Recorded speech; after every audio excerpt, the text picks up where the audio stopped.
శ్రీకాకుళం జిల్లా పలాసలో ఉద్రిక్తత వాతావరణం చోటు చేసుకుంది. రైతులకు బాసటగా వైసీపీ చేస్తున్న ర్యాలీని పోలీసులు అడ్డుకున్నారు. పలువురు వైసీపీ నాయకులను హౌస్ అరెస్ట్ చేశారు. మాజీ మంత్రి ఇంటి వద్ద డీఎస్పీ పర్యవేక్షణలో పోలీసు పహారా కాస్తున్నారు. రైతు సమస్యలపై ప్రతిపక్ష పోరాటం ఆగదని మాజీ మంత్రి సీదిరి అప్పలరాజు అన్నారు. రైతులకు అందని యూరియా గురించి పోరాటం చేస్తుంటే హౌస్ అరెస్ట్ చేస్తారా అని ఫైర్ అయ్యారు. ఆయన శాంతియుత పోరాటాలకు కూటమి ప్రభుత్వంలో తావు లేదని అప్పలరాజు చెప్పుకొచ్చారు. మాజీ మంత్రి అప్పలరాజు ఇంటి వద్దకు రైతులు కార్యకర్తలు భారీగా చేరుకుని పోయాం మోసపోయామంటూ నినాదాలు చేశారు.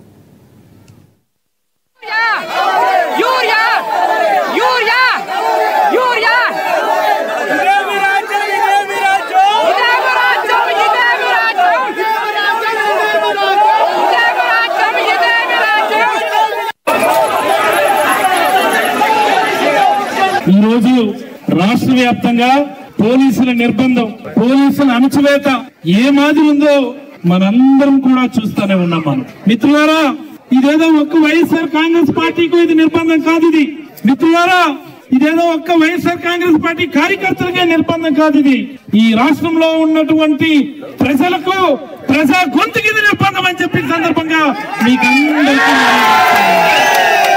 ఎక్కడైతే ప్రజల గొంతు నొక్కబడతా ఉంటుందో, ఎక్కడైతే ప్రజల హక్కుల్ని కాలరాస్తా ఉంటారో అక్కడ ప్రభుత్వాలు కాలగల్పంలో కలిసిపోయేటటువంటి రోజు అతి దగ్గరలోనే ఉంటుందని చెప్పి కూడా ఎంతకాలం ఈ నిర్బంధం, ఎందుకు నిర్బంధం అని అడుగుతా ఉన్నాను నేను.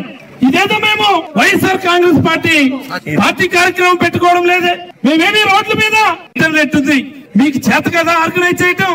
చంద్రబాబు గారు, మీకు చేత కాదా పరిపాలన? మీరేమో అనుభవజ్ఞులు అంటారు, 4వ సారి ముఖ్యమంత్రి అయ్యారు. కనీసం మీ అండర్లో